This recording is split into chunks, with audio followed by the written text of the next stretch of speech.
con ciencias de la computación. Yo estudié en la Universidad Católica San Pablo.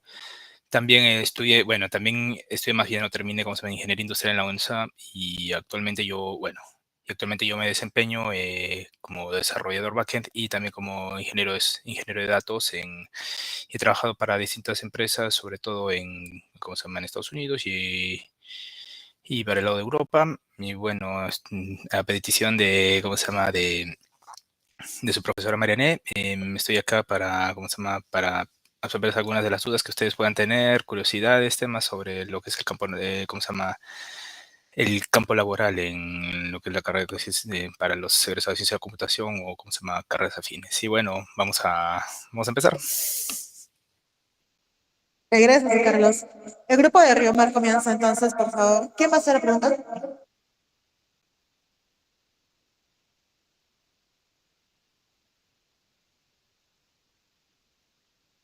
Chicos, todo va a ser en inglés. José Carlos, todo en Yeah, inglés, por favor. everything in English? Okay, no problem. If you have any issues understanding me, please let me know.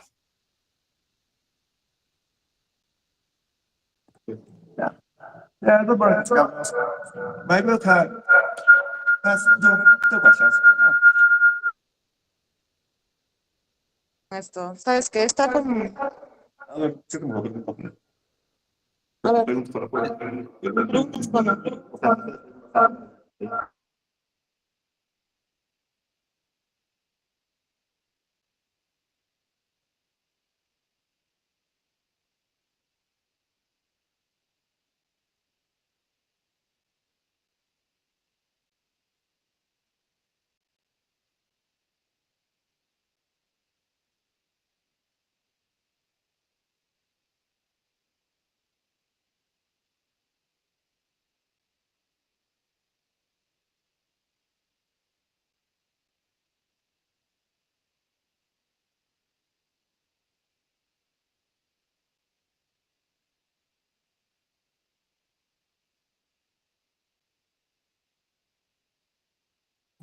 Ok, ahora sí.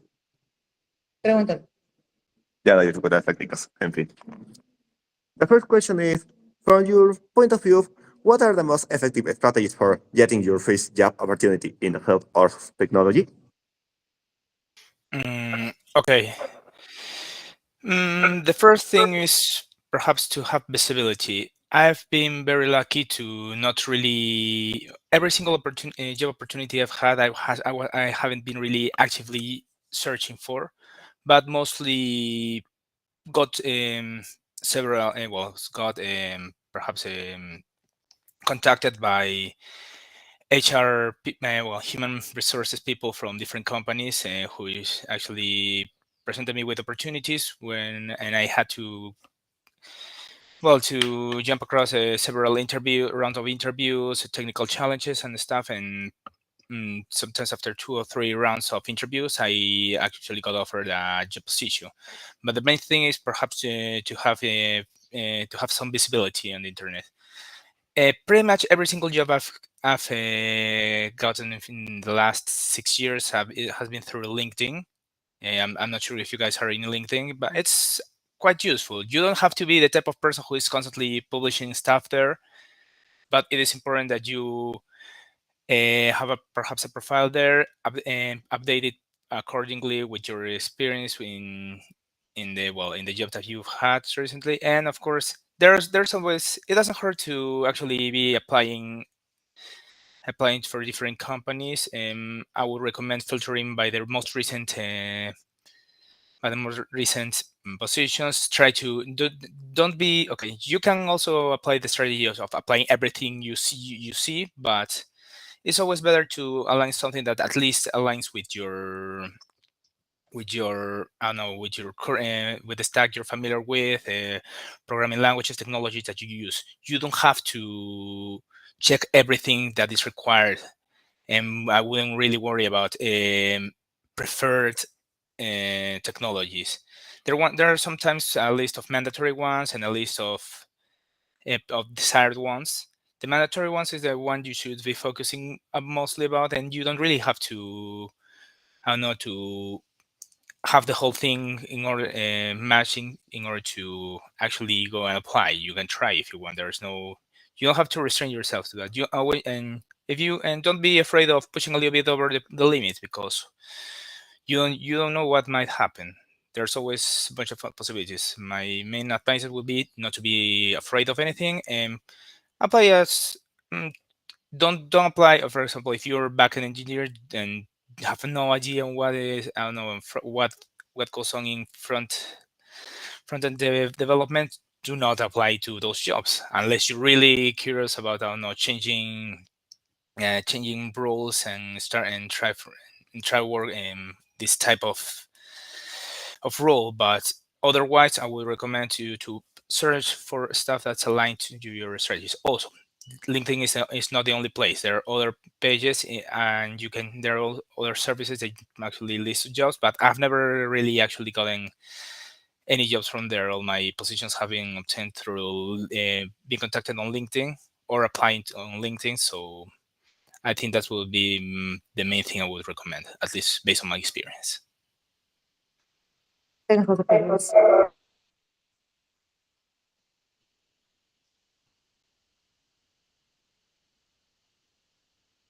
José Carlos, los chicos están teniendo dificultades para escuchar mejor, entonces vamos a hacerlo en español. Vamos a Okay. cambiar todo a español. Y su tarea va a ser traducirlo. Okay. Ok.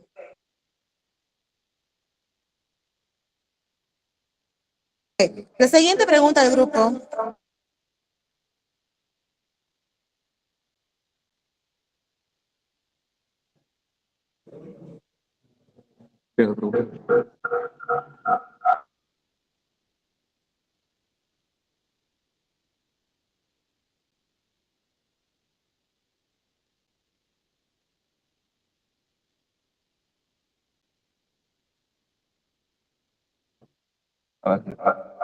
Bien, la siguiente pregunta es. Espera un segundito. Ya, dificultades técnicas arregladas. En fin. ¿Cuál considera que es habilidad técnica o blanda más valorada actualmente en el campo de la computación y por qué? Habilidad técnica. Depende cómo lo veas. Para una, a ver, al momento de, si quieres obtener un trabajo, va a depender bastante de lo que evalúen ¿cómo se llama? Al momento de, porque siempre va a haber una evaluación técnica, casi siempre. Un par de veces me ha tocado que no, pero generalmente va a haber una evaluación técnica. O prueban o te solicitan una especie de demo de alguna aplicación reducida que la tengas que hacer obviamente utilizando el framework, los lenguajes que utilices, o un challenge técnico tipo prueba de desarrollo, ¿cómo se llama? Para desarrollador, esos, ¿cómo se llama? Tipo ¿cómo se llama? Top Coder o cosas de ese tipo, en lo que tienes que resolver un pequeño quiz.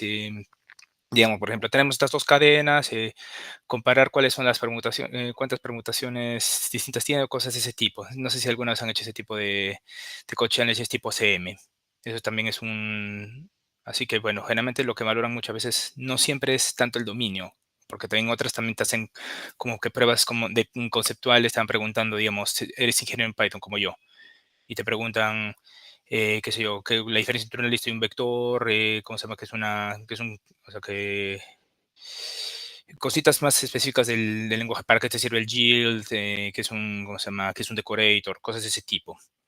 O sea, por ahí generalmente van las pruebas, así que lo que más, o sea, primero está bien familiarizado con el stack de tu preferencia, ya sea, qué sé yo, C++, C++, Java, Python, Rust, el lenguaje que utilicen, o sea, manejen bien sus fundamentos, dominios, y bueno, estén preparados para, ¿cómo se llama? Para desarrollar pruebas lógicas tipo ACM. Y bueno, eso es antes de obtener el trabajo, porque generalmente eso es lo que te piden. Una vez dentro, ¿qué es lo más necesario? Ahí, bueno, lo principal que tienes que llegar, si es posible, sabiendo, incluso en tus primeros trabajos, va a ser versionamiento. Git es el estándar por defecto. Y si no manejas Git, o sea, siempre, de una u otra forma, eso siempre va a ser utilizado. De ahí, o sea, cada vez es más requerido, ¿cómo se llama? Manejar conceptos de nube. Lo más utilizado es AWS. Por ahí, en segunda medida, bueno, en segunda medida viene más lo que es GCP y Azure al mismo nivel, más o menos, pero AWS es lo más demandado. Tener conocimiento de cómo funcionan, qué sé yo, algunas cosas, lo que es por lo menos S3, qué sé yo, Lambda, un poco el sistema, cómo se llama el manejo de permisos, cosas, de permisos y roles en AWS no vendría mal. No necesariamente haber tal vez trabajado, a mí recién yo actualmente, ¿cómo se llama? La posición en la que estoy actualmente desde hace un año es la primera que me ha pedido, ¿cómo se llama? Conocimiento de AWS, y antes de eso yo he trabajado un poco con lo que es GCP, un poco con lo que es, ¿cómo se llama? Azure, pero también es útil manejar esos conceptos. Y siempre, generalmente, a lo largo de los tres, que son los tres principales providers, hay paralelos. De ahí, principalmente, me parece que eso es lo más importante, tener como que conocimiento. De ahí, bueno, de frontend no puedo hablar mucho porque no es realmente mi campo. Em, y bueno, actualmente ya, bueno, generalmente están ya pidiendo un poco más manejo, qué sé yo, de herramientas de Gen AI, no necesariamente como desarrollador, sino para mí como consumidor, digamos, ser capaz de utilizar esas herramientas, utilizar GitHub Copilot, que bueno, que no es tampoco nada del otro mundo, y bueno, obviamente también tienen que tener cierto dominio de cómo se llama, de cómo hacer prompts, y generar información necesaria para agilizar tu propio desarrollo. Me parece que esas cosas son las más comunes que estoy encontrando de forma reciente en cualquier lugar en cualquier lugar al que vayas. Ok, gracias, José Carlos.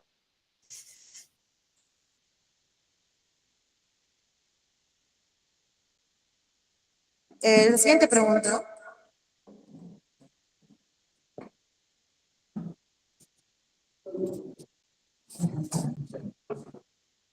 Puedes, puedes preguntar. Chicos, tus preguntas listas.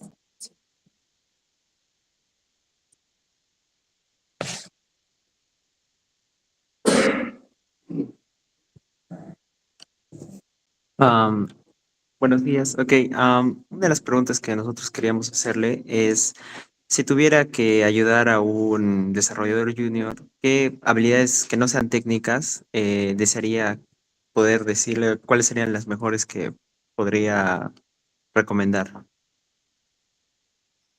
Muy buena pregunta.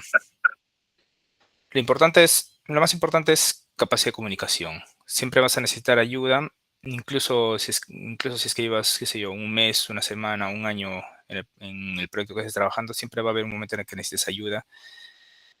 Necesitas ser capaz de comunicar permanentemente lo que puedas, o sea, como el estado de tu avance, si es que tienes algún issue, algún obstáculo, algún retraso, cosas de ese tipo, tienes que ser capaz de comunicar, porque de esa forma siempre, y también ser capaz de pedir ayuda. No, nadie es lo suficiente, o sea, por más capo que uno ¿cómo se llama? Se considere, siempre va a haber momentos en los que va a ser superado por las dificultades técnicas, y debe ser capaz de pedir ayuda. No hay ningún problema en esas cosas, todo el mundo va a tener esos mismos temas, y muchas veces a ustedes van a acudir a que les ayuden. Así que yo les diría que si, o sea, si tienen dificultades para trabajar, ¿cómo se llama?, en comunicación con otras personas, traten de desarrollar eso.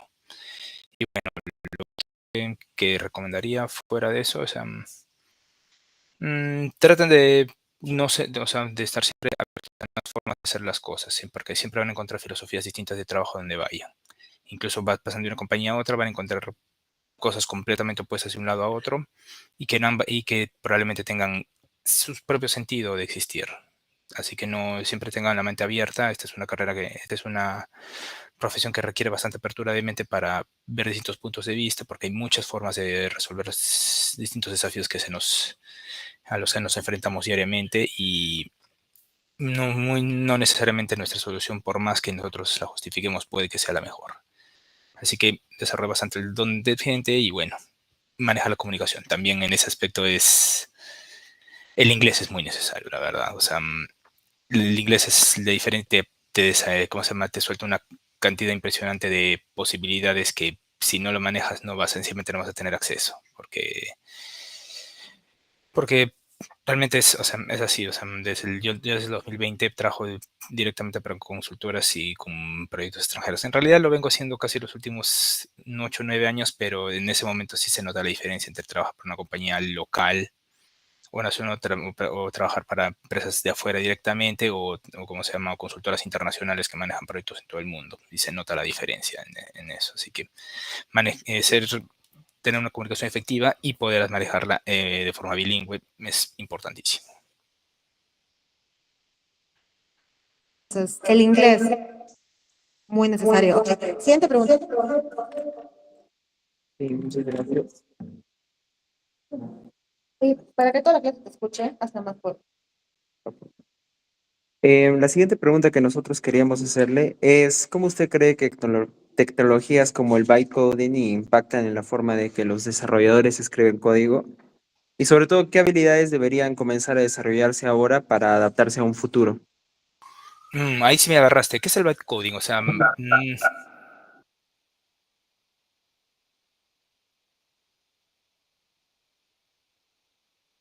Sí. no sé si me pueden explicar un poquito. O sea, no había escuchado mucho de bytecoding, la verdad.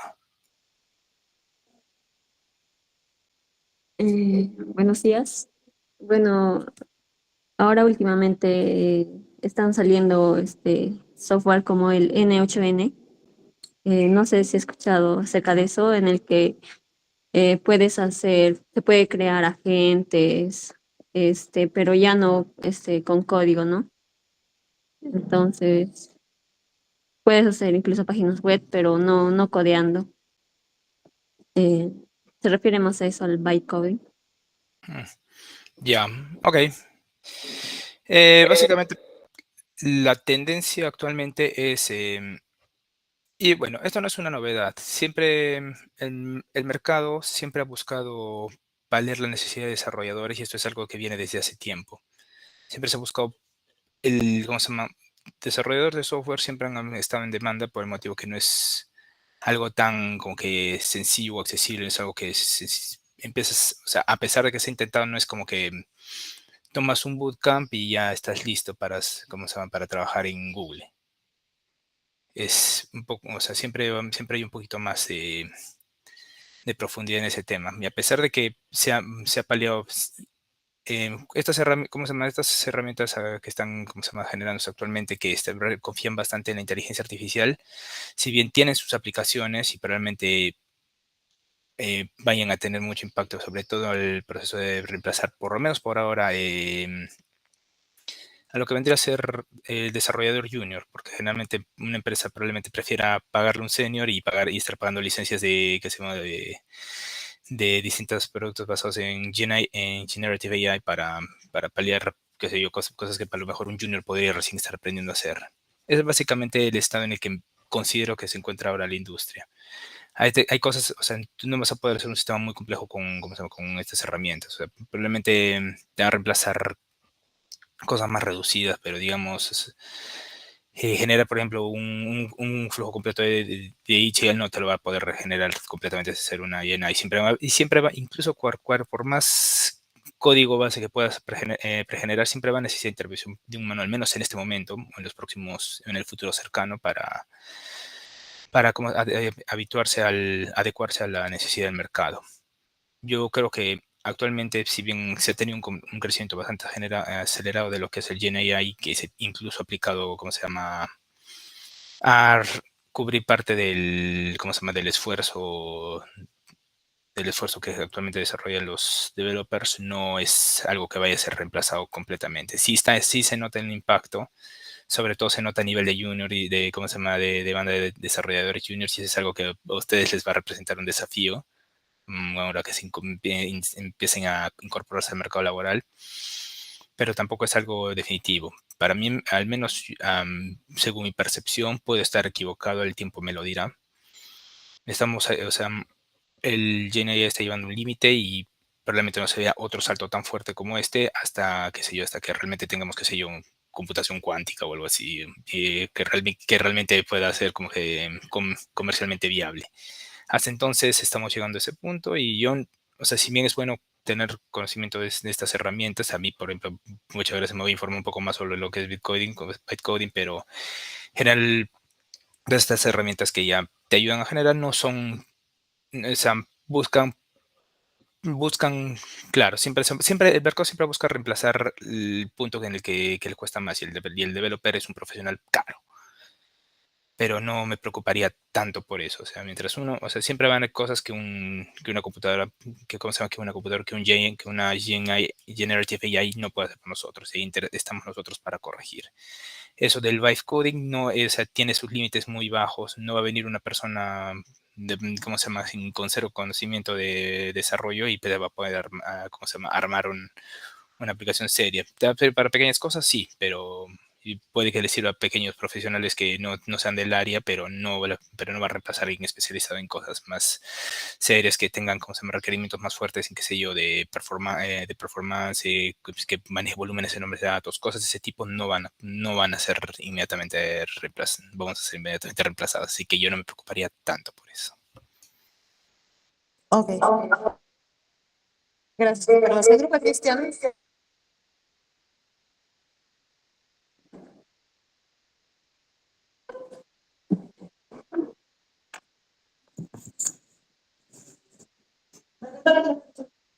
Am, la primera pregunta es, ¿hay algún proyecto o software en particular en el que hayas trabajado y del que todavía te sientas especialmente orgulloso? Y de ser así, ¿por qué fue significativo para ti? ¿Qué papel desempeñaste y qué desafíos tuviste que superar durante su desarrollo? Mm, a ver, ahora que, bueno, si lo mencionas, sí, yo recuerdo que uno de mis primeros proyectos serios, o sea, estuvo, ¿cómo se llama?, integrando data financiera de proveedores extranjeros que venía de forma sumamente dispersa. Era el único desarrollador a cargo de esa funcionalidad, me tomó cerca de mes y medio desarrollarla.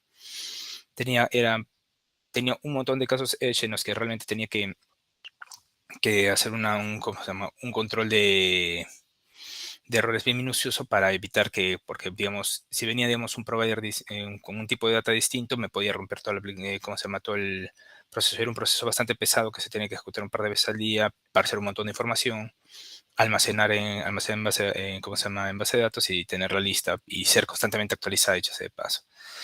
Ahí recuerdo que en esa época estaba trabajando en una aplicación desarrollada ¿cómo se llama?, en Python, utilizando Django REST Framework, y así que manejamos, digamos, la conexión a base de datos con lo que son los Django Models.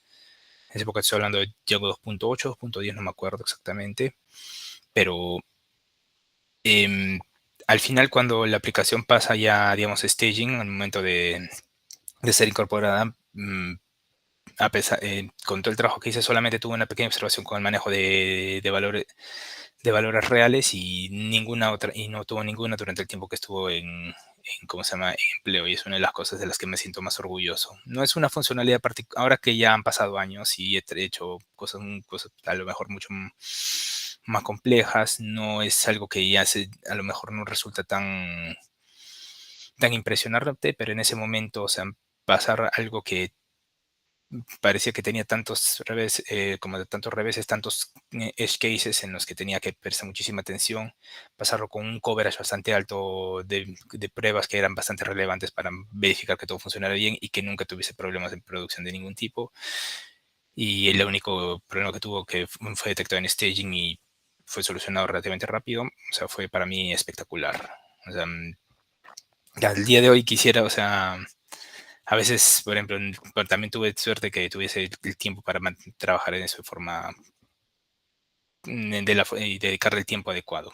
Y bueno, me parece que eso podría ser una de las cosas en las que estoy más orgulloso. De ahí en adelante, o sea, a lo mejor los proyectos en los que he trabajado, si bien han sido de diversa naturaleza, pero no he tenido profesionalidades en las que he trabajado, digamos, de forma tan dedicada, porque ya era un esfuerzo más descentralizados, con más personas. Mi contribución ya no era tan significativa, en cambio, en comparación. Y bueno. Siguiente pregunta. La siguiente pregunta es, ¿cuál dirías que fue el punto de inflexión o el momento decisivo en tu carrera como ingeniero de software y cómo cambió tu perspectiva y qué impacto tuvo en tu forma de abordar tu trabajo hasta el día de hoy. Ya, definitivamente la pandemia. La pandemia, o sea, yo antes de la pandemia, si bien ya llevaba como unos 3 años, o sea, como 4 años ya trabajando en el área de software y 3 años como developer, porque antes de eso había estado haciendo labores más generales de TI en realidad. En la pandemia es como que me doy cuenta del verdadero potencial. O sea, generalmente siempre desde que yo estuve en la universidad es como que te hablaban de que muchas posibilidades, que no sé, o sea, que y siempre te hablan, ponían, por ejemplo, trabajar en Google, en Facebook, bueno, ahora es Meta. eh, Te ponían eso como tope, pero generalmente siempre, ustedes son de ciencia de la computación, ¿no? Porque ahí no sé si se han dado cuenta que la orientación no es tanto o sea, o sea, el gancho es eso, trabajar en grandes empresas pero una vez dentro de la carrera el énfasis más es en la investigación. Y a mí la investigación, la verdad, nunca fue lo mío.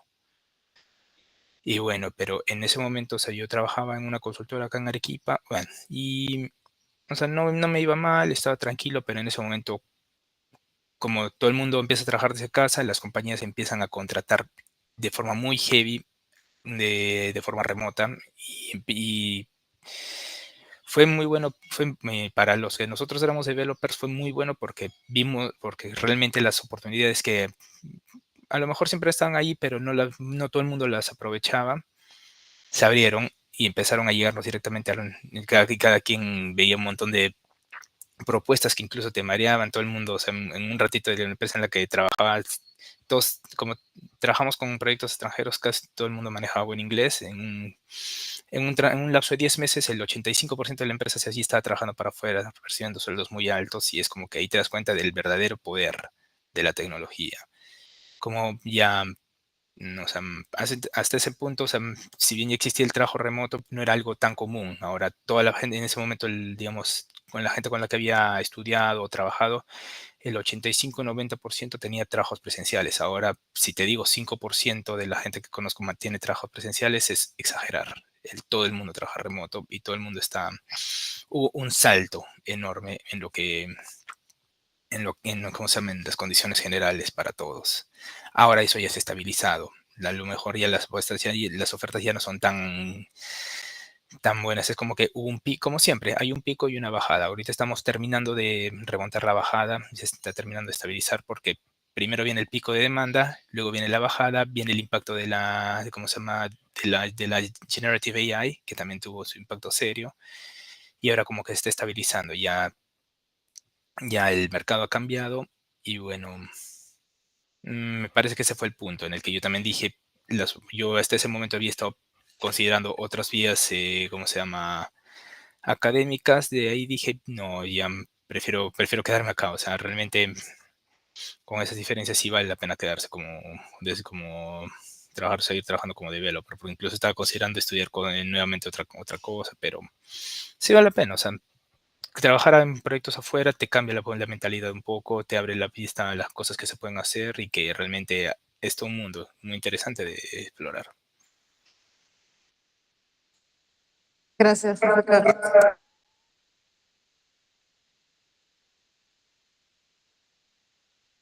Ya, siguiente pregunta. Bien alto para que te escuche toda la clase. Buenos días.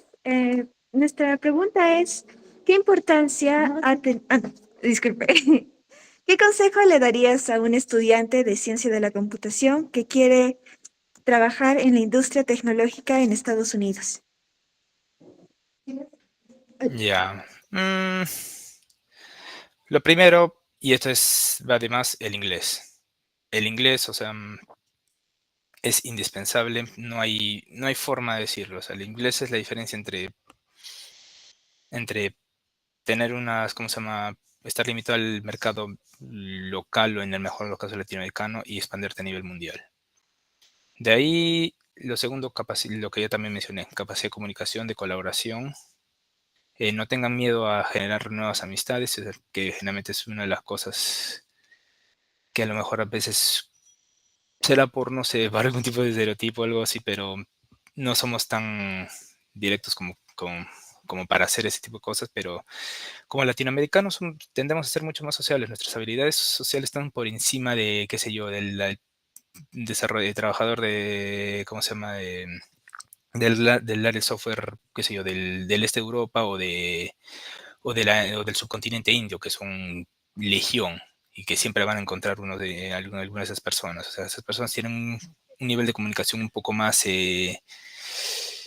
no sé si decirlo limitado, pero o sea, no son, o sea, suelen ser menos diplomáticos que el latinoamericano. Nosotros por cultura tenemos esa ventaja y por eso tendemos ¿cómo se llama? Empatar, al menos en mi experiencia, a tener relación más sencilla ¿cómo se llama? Con personas de Europa o de Estados Unidos. Tenemos ahí una importante ventaja. De ahí, a nivel técnico, puede que se invierta un poquito el tema, así que nunca está de más siempre tener sus habilidades bien, al menos su stack importante, ténganlo bien aprendido, no tengan miedo a mostrar sus conocimientos, no tengan miedo a, ¿cómo se llama?, defender sus posiciones cuando consideren que algo se está haciendo de forma incorrecta o a manejar, o, ¿cómo se llama?, a mostrar sugerencias sobre cómo se podrían mejorar las cosas en los proyectos en los que trabajen. O sea, no tengan miedo a dejar su huella, a, ¿cómo se llama?, a hacerse notar y hacerse escuchar. Cosas de ese tipo. Gracias, José. Ok. Otra pregunta, ¿no? ¿Qué importancia ha tenido el inglés en el desarrollo profesional, en tu desarrollo profesional y en la comunicación con equipos o clientes? No, o sea, de hecho, o sea, desde incluso antes de terminar en la universidad, o sea, yo recuerdo que los 2 últimos años, así como yo también he sido profesor de inglés, igual que, por ejemplo, Mariane, yo también he trabajado y gracias a eso pude terminar de pagar mi carrera, me acuerdo. De ahí, esa experiencia ya como en mis primeras experiencias y en mi nivel de inglés, no, o sea, mi nivel de, ¿cómo se llama? Como informático no era tan alto porque no había tenido experiencia real desarrollando software más allá de mi primer trabajo, que sí trabajaba un poco con Java, pero no era un stack en el que me sintiera cómodo. O sea, mi primer trabajo o sea, recuerdo que mi primer trabajo como developer a tiempo completo, no haciendo labores mixtas. O sea, terminé, o sea, mi proyecto mi proyecto de evaluación de ingreso a la empresa fue un proyecto hecho en Angular. Yo ni sabía Angular, o sea, agarré un curso de Udemy, aprendí cosas básicas y el proyecto que me pedían. Y una vez que entré, nunca volví a utilizar Angular en mi vida. Empecé a trabajar ahí aprendí lo que es Python, porque yo nunca había agarrado Python en la universidad. Eh, Así que el cambio de tecnología muchas veces va a venir. En mi caso, yo no llegué a hacer backend porque me interesara el tema, sino porque cuando empecé a trabajar fueron los roles que me tocaron y me sentí cómodo en ellos, empecé a desarrollarme bien en ellos y seguí por ese lado. Y cuando agarré más cancha, el manejo ¿cómo se llama? El manejo de algún par de frameworks ahí, del ecosistema de lo que es Python, eventualmente llegué a una posición de data engineer. Y hasta ahora, y mi perfil siempre fue movido por ambos lados, actualmente más orientado a data. Pero, o sea, lo de siempre, el inglés es fundamental y bueno, también manejar, ¿cómo se llama? El tema de manejen sus stacks lo mejor que puedan, busquen información ordenada, o sea, pues, aprendan a utilizar los recursos y tengan siempre a la mano los recursos importantes. Y bueno, y también tengan la capacidad ¿cómo se llama?, de moverse rápidamente. Yo actualmente estoy trabajando bastante con Scala, que no es tampoco algo muy de mi gusto, pero es el requerimiento que vino en el proyecto al que me movieron recientemente. Y bueno, ahí por ejemplo, la Jenny me ayuda bastante a mover, ¿cómo se llama?, cosas que yo me dicen, tengo que hacer esto, sé cómo hacerlo en Python, a lo mejor en Scala no mucho, porque la sintaxis puede variar bastante, hay muchas funcionalidades que en Python existen y en Scala ni las tienen ni por asomo. Y bueno, ahí por ejemplo me apoya bastante la Jenny. Y bueno, por ahí estaría el tema. Gracias, José Carlos. El grupo de Diego, ¿qué más la pregunta?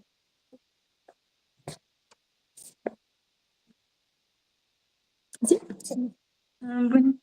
Buen día. ¿Cuánto la clase? Eh, ¿Puede compartir alguna vez si ha fallado completamente o cometido un error grave como desarrollador? ¿Cómo fue la experiencia? ¿Cómo pudo solucionarlo? ¿Y qué experiencia, bueno, qué enseñanza le dejó esto? Mm, Ya bueno, acá es un tema, por ejemplo, muy complejo. O sea, siempre en en todas las experiencias que he tenido, siempre he tenido algún fallo, pero yo diría que el más importante fue una vez, como se me ingresó un equipo para trabajar en lo que era, en lo que era manejar la infraestructura. ¿Ustedes han visto, por ejemplo, alguna vez han ido a comer a Popeyes o a Burger King y han visto las pantallas que utilizan ahí en las terminales donde indican las órdenes de lo que están pidiendo? Ya, yo he trabajado en uno de esos, en uno de esos productos, o sea, precisamente.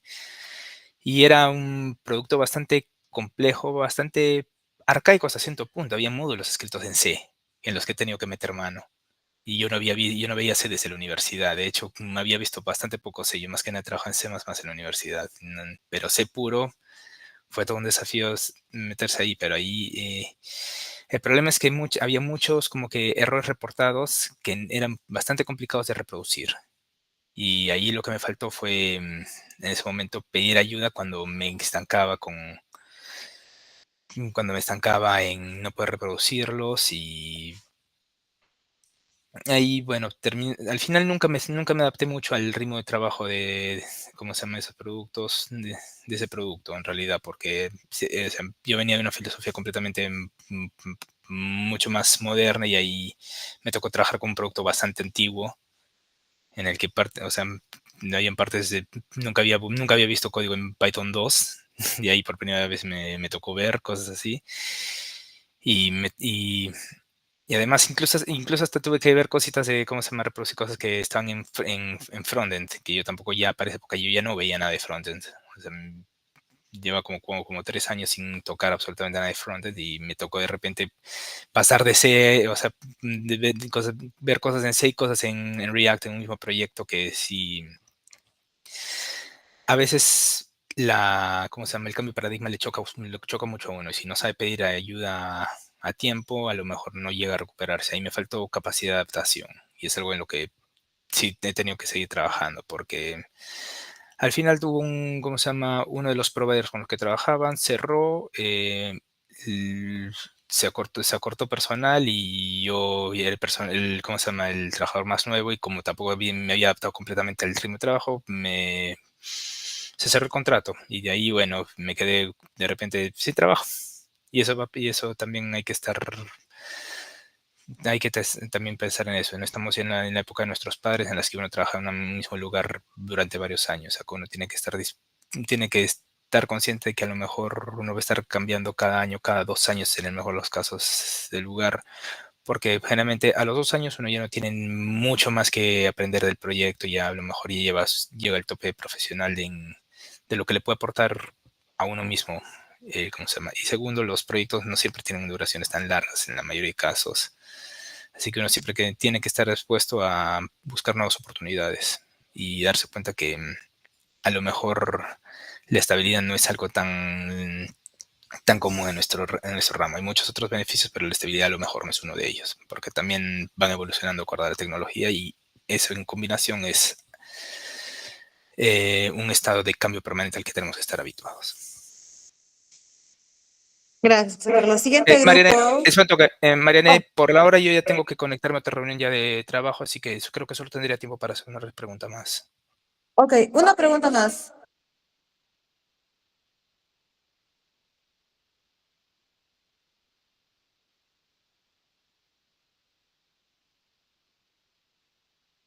Ok, la última.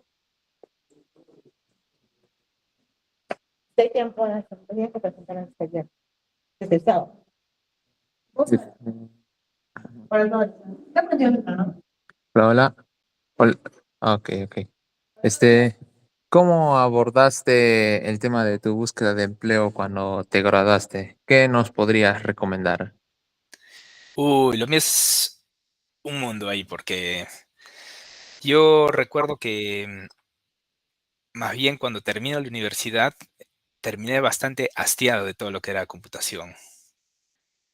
Yo la verdad no quería, o sea, al final cuando terminé la universidad me había quedado ya solo con un curso que era seminario de tesis.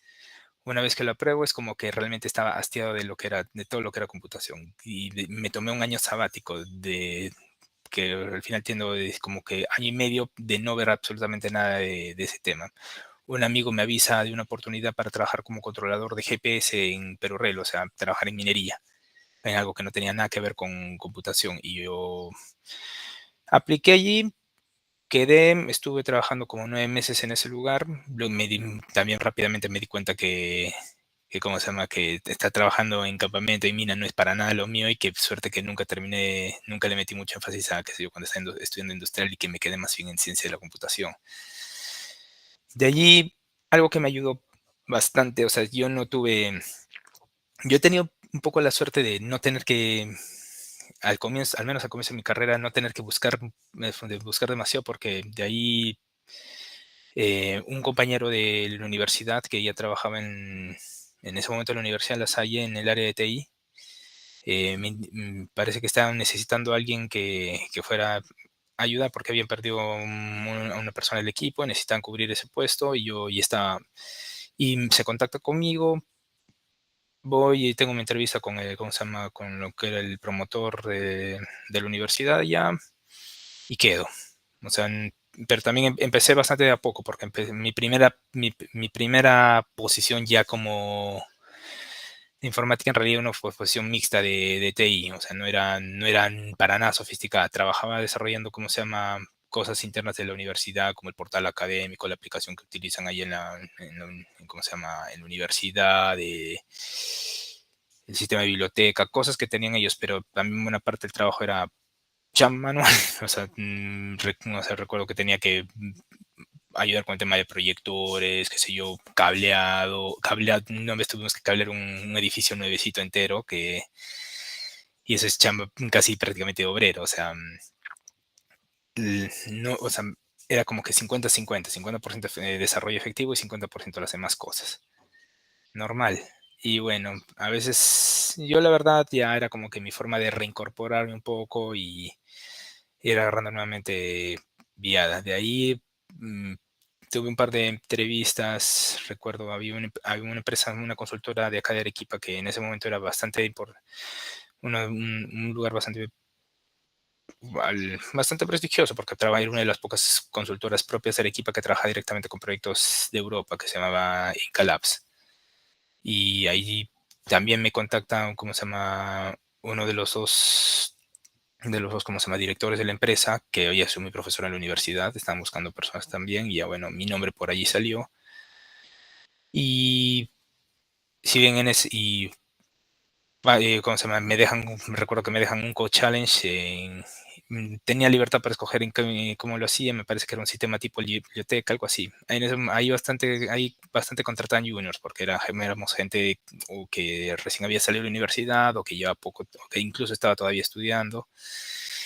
Y bueno, ahí ya le puse corazón para hacer cumplir mi challenge, lo hago, lo envío, queda aprobado, me contratan y ya bueno, de ahí para adelante estuve como 4 años en la empresa. No me preocupé mucho más en realidad de moverme porque de por sí internamente pasé por varios proyectos y que realmente el tema de aprendizaje constante estaba y no tenía que estar preocupándome no llegué realmente a un punto a un techo hasta por lo menos mi tercer año y una vez que llegó esa es justo cuando se da la pandemia y ahí recién como empiezan y yo siempre me preocupé de tener visibilidad al menos ¿cómo se llama? En portales de trabajo por si acaso y entonces en la pandemia que empiezan a llegar las oportunidades. Así que por eso también lo que les decía temprano, manejen su visibilidad online. Yo, por ejemplo, hay cosas que yo no he necesitado hacer y que muchas personas recomiendan, que es, qué sé yo, tener ¿cómo se llama?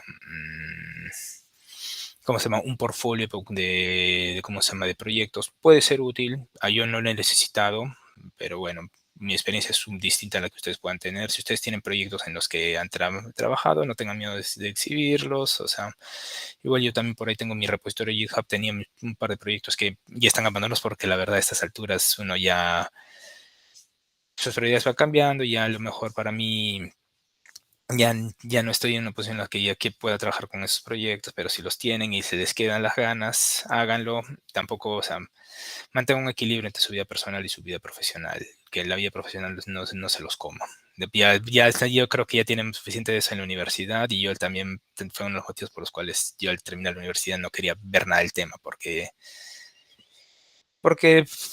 para poder terminar tuve que sacrificar muchas cosas de mi vida privada y a veces uno también reconoce que hay mejores formas de llevar un equilibrio. Hay sacrificios que valen la pena hacerse.